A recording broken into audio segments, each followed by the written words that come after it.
Hey, my name's Jim Credland. I wrote BigKick. I just wanted to show you how I was going to use it to make a great kick drum for this record I've got here. So it's a little loop.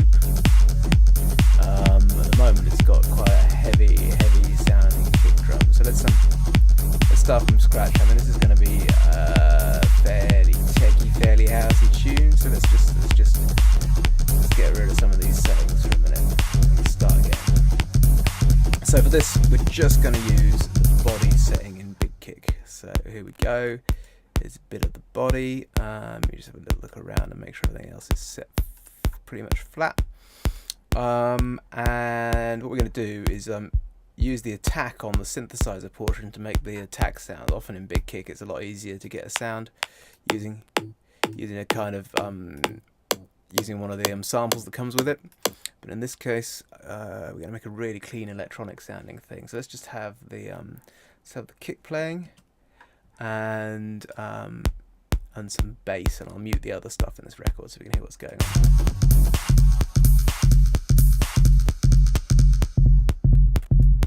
Right, here we go.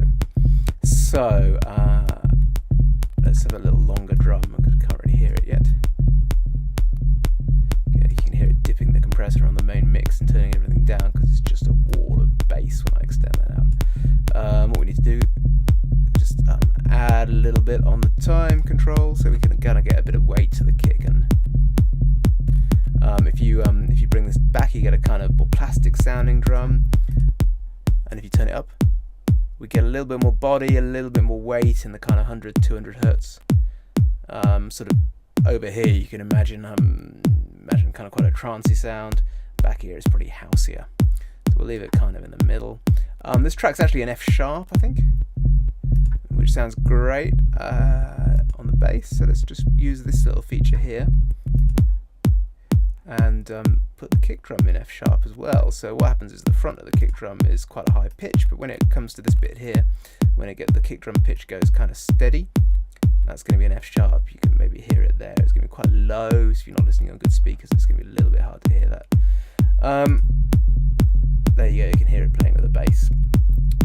So I mean, we're pretty much getting there. You can introduce a little bit more body with the curve control. I mean, that's kind of a matter of taste. We'll figure that out in a minute.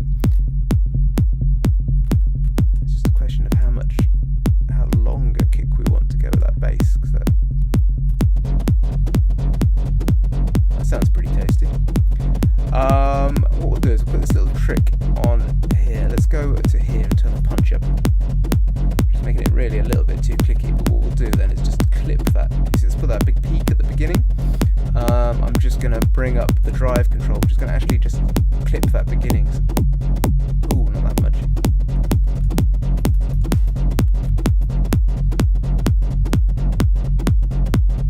There you go, you can see the beginning's clipped. We get a nice sine wave after that. Just turn it up a bit. That's sounding pretty good. I mean, you can add a bit, bring the kick out, tuck it away. Ooh, that's quite nice too. And whether that'll sound any good with the hi-hats is another matter. So listen to the hi-hats.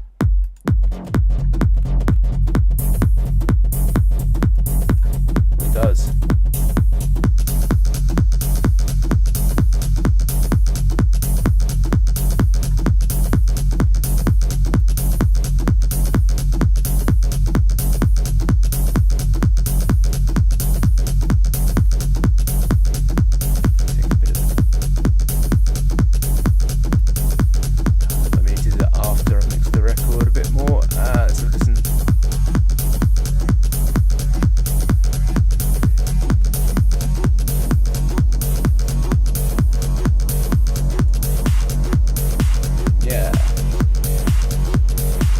Go one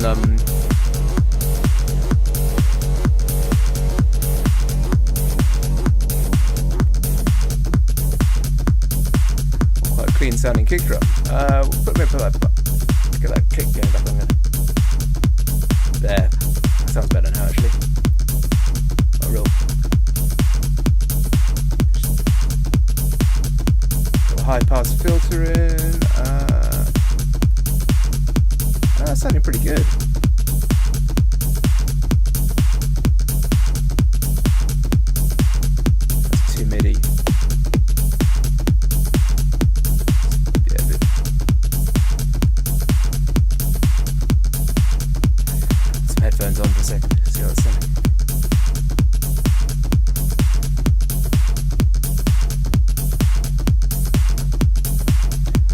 the bass is sounding a bit boxy.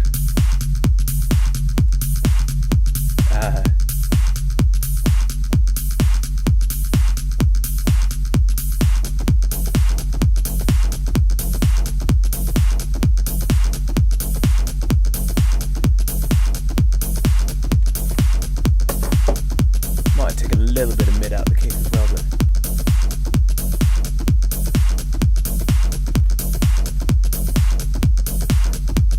there you go. That's pretty much it. Let's just roll that back.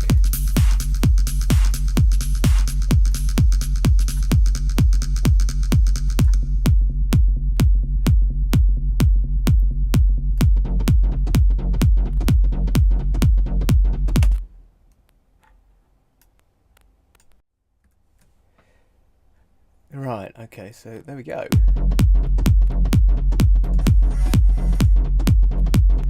Sounding pretty fine, I think.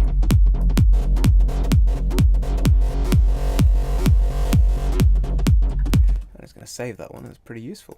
Clean tech. And then for some reason I want to write the number 19 after it, even though there aren't 19 of these. Clean 19, that's got a good ring to it. Right, there we go. There we go. You can get a copy of BigKick. You can download the demo if you want to have a play with it. It's on Plugin Boutique's website. I'll put the URL up. Thank you very much. Hope you enjoyed that. Bye.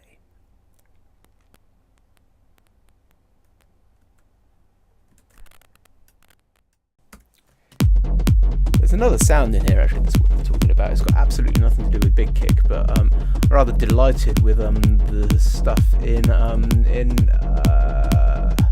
Ableton, and particularly the convolution reverb that comes with the Max stuff. So let's quick listen to let me just play you this without the reverb, and you'll see what I mean. It's a little sound. Turn that reverb up to. It's kind of ticky like that. Which is nice. It's got a kind of shake to it, you know. It's got a bit of swing. But check it out with the convolution reverb. We're just using this patch here, which I'm not even going to try and read out, but it's in the ambience and small rooms section. Here you go. Listen to that.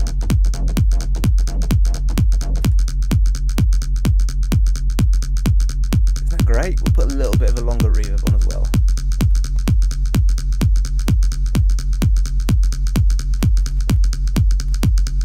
Maybe just a little bit's quite cool.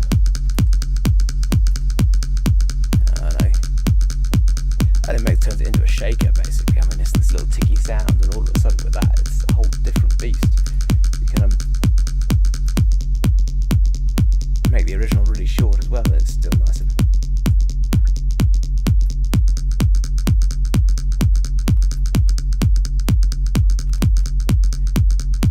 There's a couple of these that work. That's one of them. Here's another one. It's a little bit less stereo, but it's got the same kind of